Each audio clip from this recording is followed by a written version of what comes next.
तखन आप मत्स्य को लक्ष्य बना रहे हैं?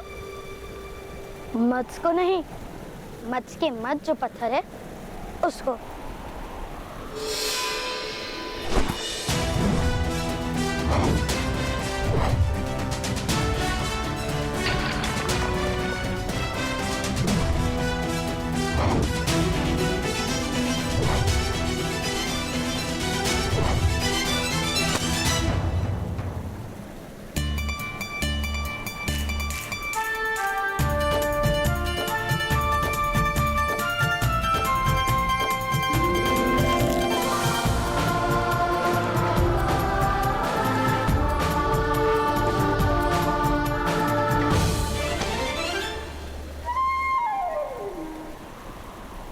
प्रयत्न करो।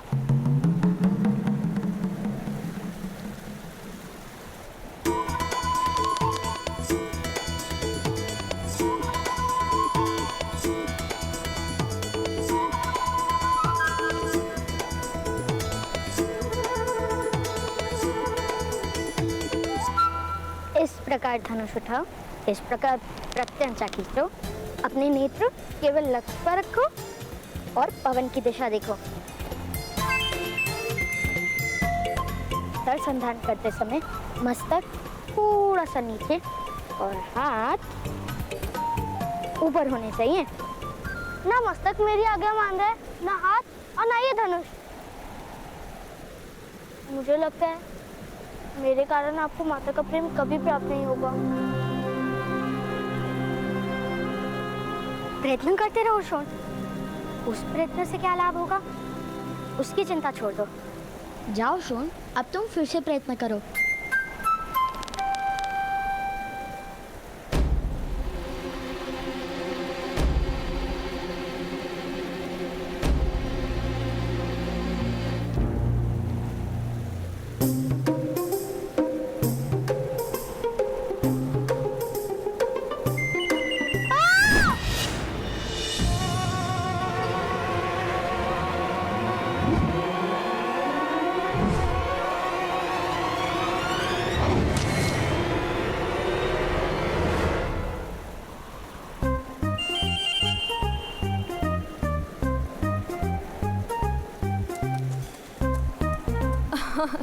क्यों व्यर्थ प्रयत्न कर रहे हो कर्ण? मेरे पिता कहते हैं कि धनुर्विद्या सूतों का कार्य नहीं है। किंतु मेरे ताऊ कहते हैं विद्या उनकी होती है जो ग्रहण कर ले। और यदि विद्या ही क्षत्रिय होने का प्रमाण है तो शोण भी धनुर्धारी बन जाएगा।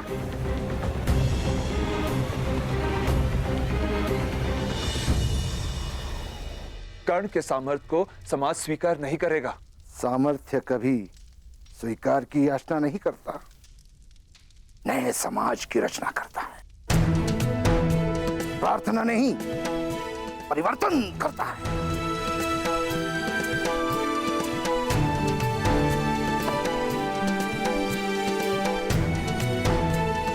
ऐसा ही आत्मविश्वास लेकर आप भी घर से निकले थे। क्या हुआ?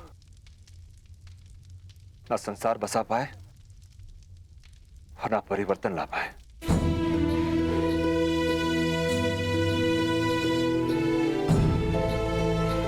क्योंकि मुझ में सामर्थ्य कम था। किंतु कर्ण दिव्य है, वास्तव में दिव्य है। अवश्य किसी देवता का प्रसाद है ये तुम्हारा सौभाग्य है कि कर्ण ने तुम्हारे घर में जन्म लिया है। कर्ण वो है जो समय को बांधेगा, जो इतिहास का निर्माण करेगा, जो समाज में परिवर्तन लाएगा। मूर्खतापूर्ण बात मत करो। क्षत्रिय तो जन्म से ही होता है। तो क्या क्षत्रिय विद्या लेकर जन्म लेते हैं? हाँ अवश्य, इसीलिए तो कहते हैं धनुर्विद्या पर क्षत्रियों का अधिकार है। तो करो प्रदर्शन अपने क्षत्रिय होने का।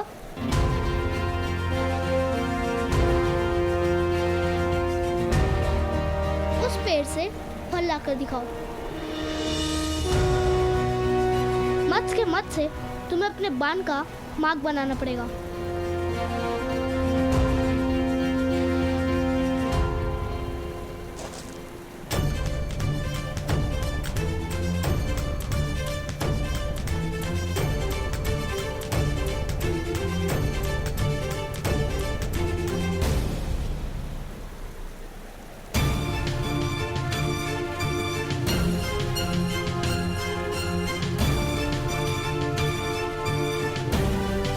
प्रथम तुम करके बताओ।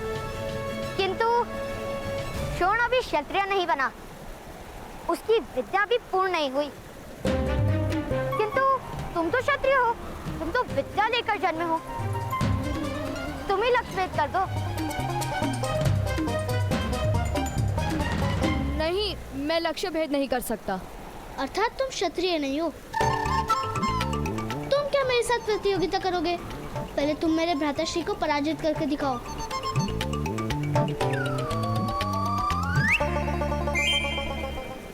और जब तक तुम भ्राताश्री को पराजित नहीं करोगे, तब तक हम तुम्हें क्षत्रिय नहीं मानेंगे।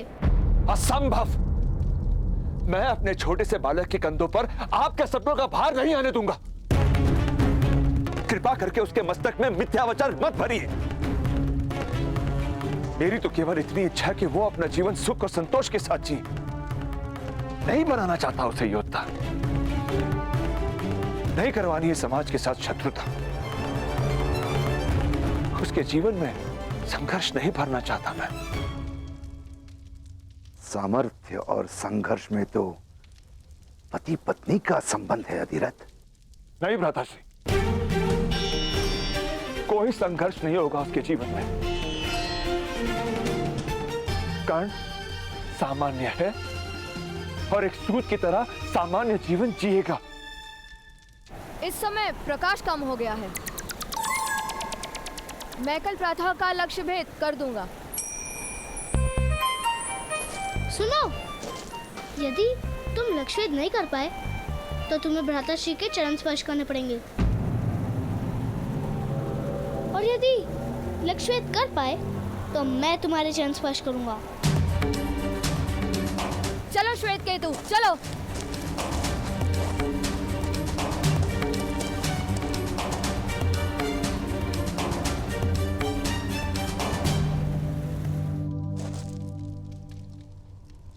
एक सूत के हाथ में रथ की धुरा होती है, धनुष नहीं। ताऊ ताऊ, वो उत्तम है ना? हाँ, कल प्रातःकाल उस उत्तम के साथ भ्राताश्री की प्रतिस्पर्धा निश्चित हुई है। आप चलेंगे ना हमारे साथ? भ्राताश्री और उत्तम धनुष से लक्ष्यभेद करेंगे, और जब उत्तम पराजित हो जाएगा तब वो भ्राताश्री के चरण स्पर्श करेगा। अरे वाह! ये क्या प्रलाप कर रहे हो तुम? कोई प्रतिस्पर्धा नहीं होगी, कोई लक्ष्यभेद नहीं होगा। किंतु पिताश्री, यदि प्रतिस्पर्धा नहीं होगी तो भ्राताश्री को उस उत्तम के चरण स्पर्श करने होंगे। तो कर्ण चरण स्पर्श नहीं, बड़ी बात करेगा।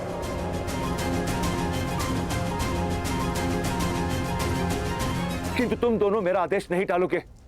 कल प्रातःकाल कर्ण धनुष को हाथ नहीं लगाएगा।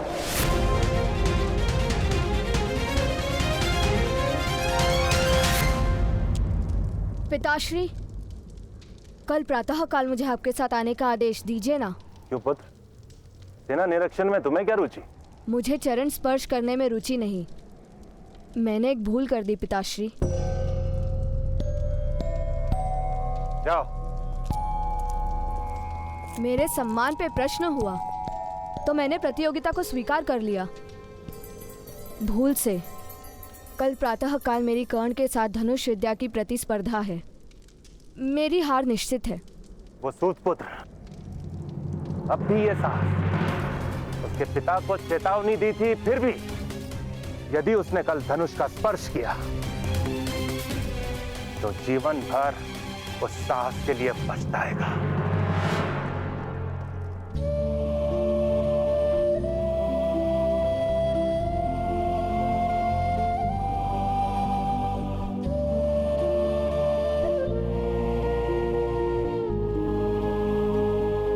तो कर्ण चरण स्पर्श नहीं, बड़ी बात करेगा।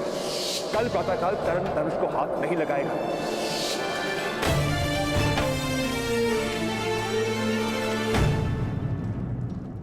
तुम्हारी ओर से मैं उत्तम के चरण स्पर्श करूंगा। शोण,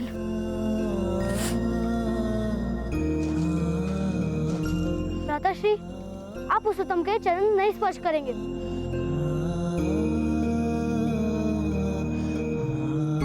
आपको प्रतियोगिता करनी ही पड़ेगी। पिताश्री का आदेश नहीं टाल सकते हम।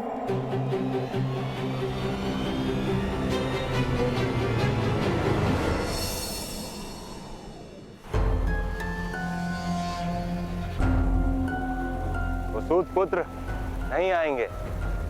क्षत्रियों से प्रतियोगिता करने का साहस सूत पुत्र में नहीं होता पुत्र। और चरण स्पर्श करने की संभावना से वो कर्ण भयभीत हो गया होगा। चरण स्पर्श करवाने के लिए हम उनके घर चले पिताश्री? नहीं पुत्र, अब तो गांव के बीच वो कर्ण तुम्हारे चरण स्पर्श करेगा। चलो।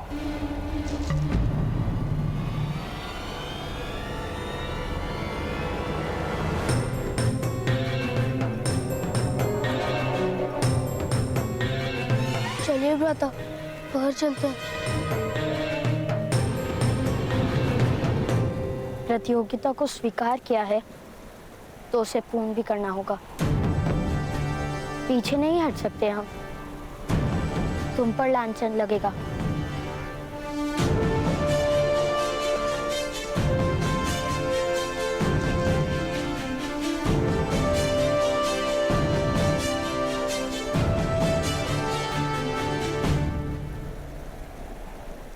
प्रतियोगिता करोगे कैसे सुपुत्र? तुम्हें तो धनुष चलाने का अधिकार ही नहीं है। उचित कह रहे हैं आप। पिताश्री ने हमें धनुष चलाने की अनुमति नहीं दी। अंत में तुम्हारे पिता को सत्य के दर्शन हो ही गए। आओ शोण, मेरे चरण तुम्हारी प्रतीक्षा कर रहे हैं।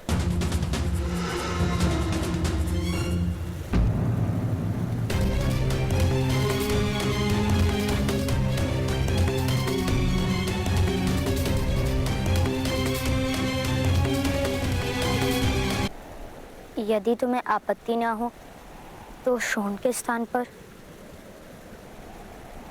क्या मैं तुम्हारे चरण स्पर्श कर सकता हूँ? नहीं भ्राताश्री, आप उत्तम के चरण स्पर्श नहीं कर सकते। मैं ही उत्तम के चरण स्पर्श करूंगा। अरे दोनों ही कर लो। पुतों को चरण स्पर्श करने में लज्जा किस बात की?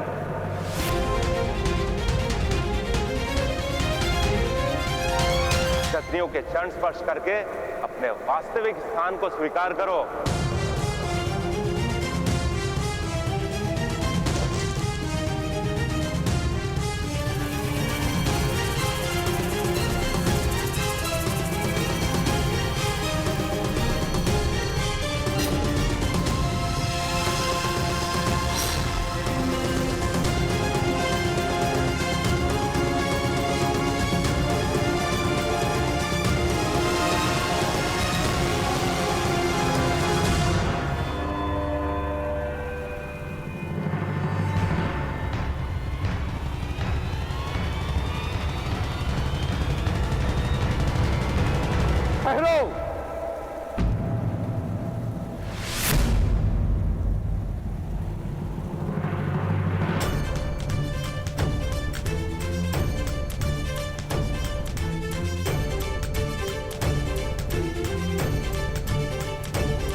जाओ पुत्र।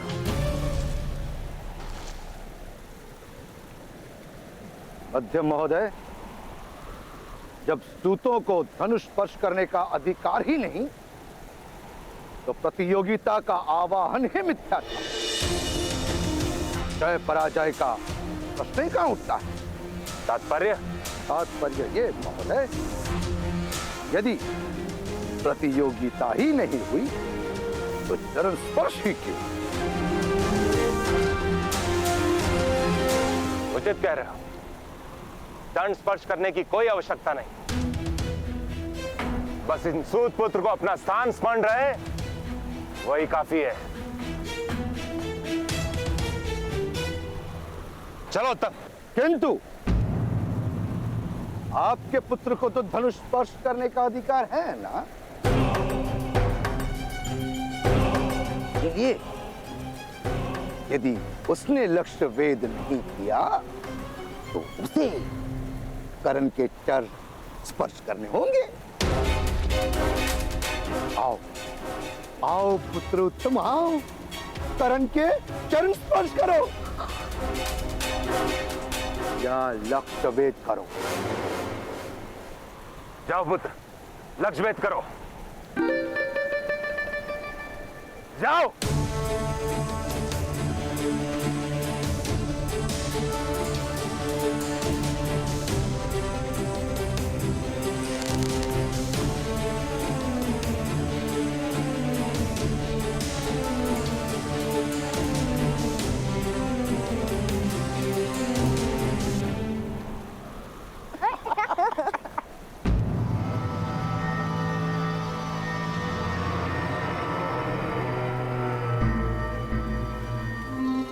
मध्यम महोदय, दीजिए कर्ण को अनुमति।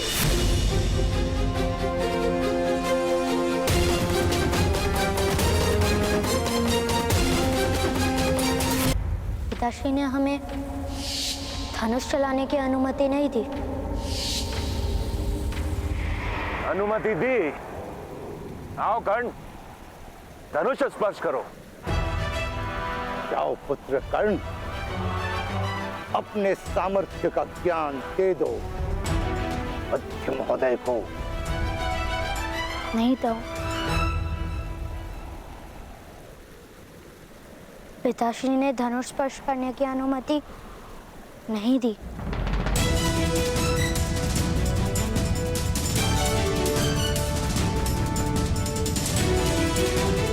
पुत्र कर्ण, ईश्वर ने 2 हाथों के साथ 2 पैर भी तो दिए हैं।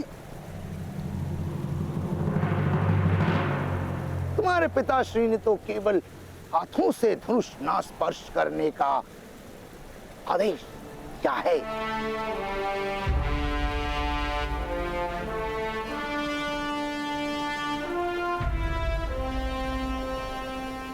दिव्य दृष्टि से बाण शक्ति से जीते ये सारा रण, शांत चित्त धरे आत्मबल भरे